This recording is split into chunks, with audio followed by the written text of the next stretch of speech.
Hey everybody, I hope your Saturday is going well once again. I had another question I had to ask myself today. Is victimhood the new black? Is it? I think it is. And I'll tell you why. Victimhood gives you an umbrella in which you can lie under. You're protected from, well, you would say the mass society in itself or all social media platforms. And also, you tend to have people who are on your side, or kind of like a gang or a group of people who are ready to have your back at any side. The problem with victimhood and embracing it and holding on to it like a warm, comfortable little blankie, well, the problem is this.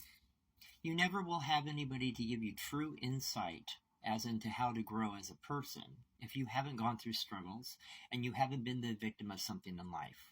We have all been victims of something in our life, whether you're gay, whether you are straight, whether you are black, whether you are white, whether you are Christian, whether you are Muslim.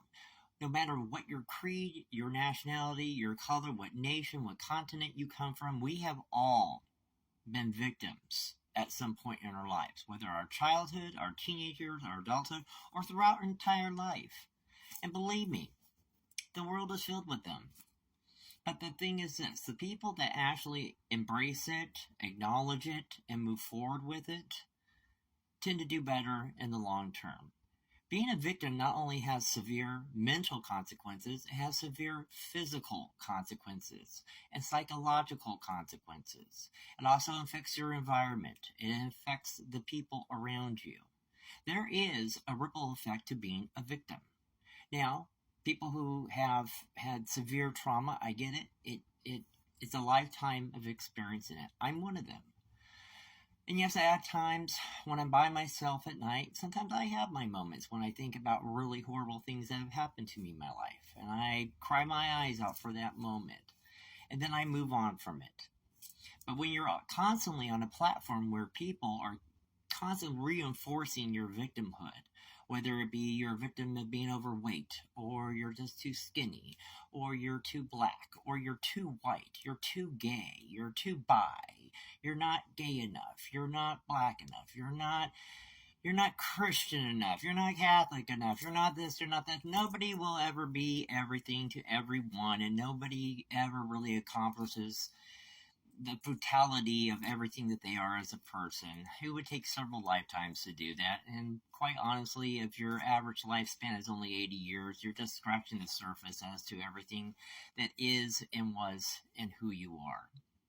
So, with that thought, I always say, why don't you break away and listen to other opinions? Maybe not an opinion you might not like, that you might not agree with.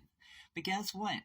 I have listened to people at times in my life that I absolutely never agreed with them about anything, and I thought they were ludicrous.